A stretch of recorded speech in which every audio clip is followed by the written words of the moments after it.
Well, hello folks, look where we are, back in the woods again.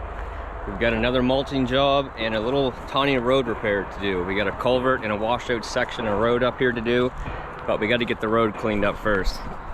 So this section of road is bad, but not near as bad as up top, as you'll see later on. But first things first, I got some information from Helmut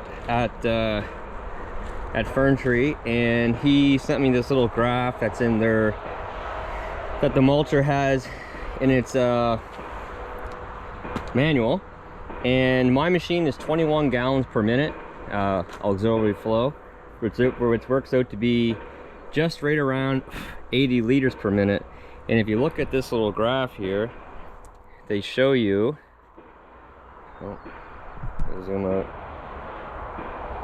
They show you what like each level of the notch means. Level 3 is 80, level 2 is 72. So I've set it sort of right under notch 3. So that should be pretty much right at around the 80 mark. So we'll see how this thing runs. Still, I do not have my my RPM gauge with me, but we'll see how this runs now, and eventually I will get my RPM gauge on there to check things out. But first things first, let's put this thing back together and fire up. So as I said, I still don't have an RPM gauge.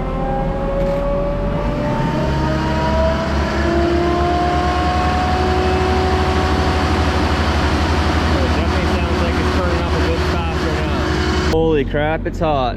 Now look at this. I swear there's a road there somewhere. It's there. This is the road. There's the power line. This is the road. Wow.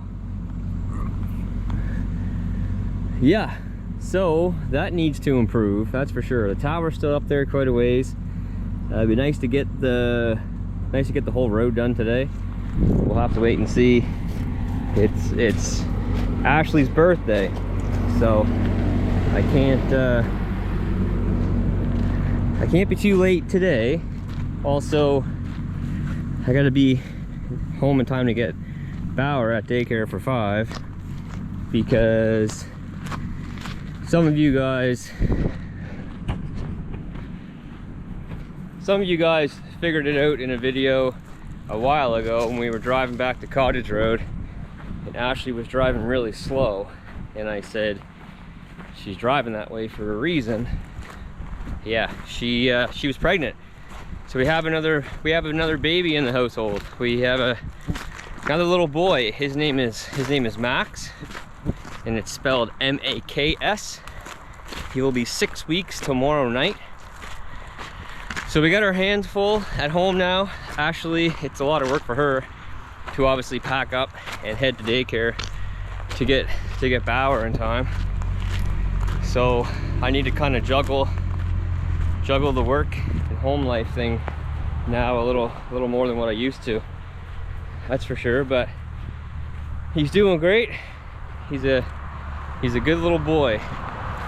So another little boy to make all kinds of memories with in the next few years.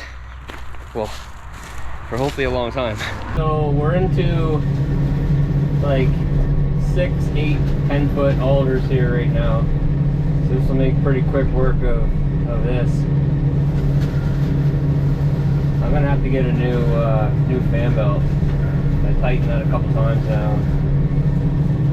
Still squealing just a little bit. I don't know if you guys can hear it or not, but so yeah, I did adjust the mulcher to where Helmut suggested, and it definitely is cranking up more when I stop swinging my boom and giving the head a chance to have the full flow of the machine. One thing I'm gonna do is talk to the guys at Title Tractor and see if there's any way to go into the computer of the machine and direct more flow, like more dedication of the flow to the head versus to the swinging and the tracking of the machine, because it's super responsive, way more responsive than my Kubota ever was as far as the swing goes and the lift goes. Like, you can lift it like nothing. My Kubota is lazy when lifting. It always was. It's not just because it's older, but it always was like that. So I'm just wondering if we can direct more flow to the head versus to the swing functions, tracking functions, all that sort of stuff. But even so, like right there is full spool, and if you were outside, I'll probably pop it on the cab here for another part of the video. You can hear it when it's at full crank, and then once I start to swing, it loses some of the flow.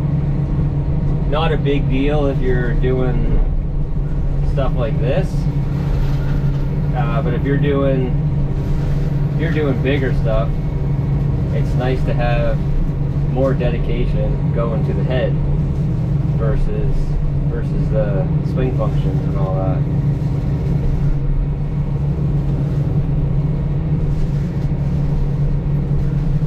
You gotta be careful on these sites around here because there's so much boulders around in this area. When they built these towers, they just kind of pushed them off to the side. You gotta be careful. You can't see when you're swinging because of the alders are there, and all of a sudden, whammo, you hit a rock. But it's 32 degrees out today, and there are a crap load of dog flies, or you can call them deer flies, horse flies. They've got some different names. The brown ones with like little designs on their wings. There are a ton of those flies out in this area, and it seems like everywhere in general this year because it's just been so hot and humid. They seem to be the flies that don't care about it. Just being able to sit in the machine and do this work and do it so efficiently is, there's a rock right there I just caught up on, is just, you know, it's awesome compared to just imagining trying to be out there right now with bush saws and a wood chipper. That would be, well, I can't even believe, like, that's how we used to do things. That's how this all started. All started with 8-inch wood chipper, 8-inch Wallenstein wood chipper, still 171, and a 211 chainsaw. Didn't even have a bush saw to start. That was it.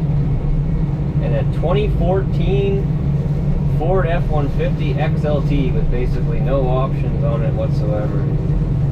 That's how this foolishness all started.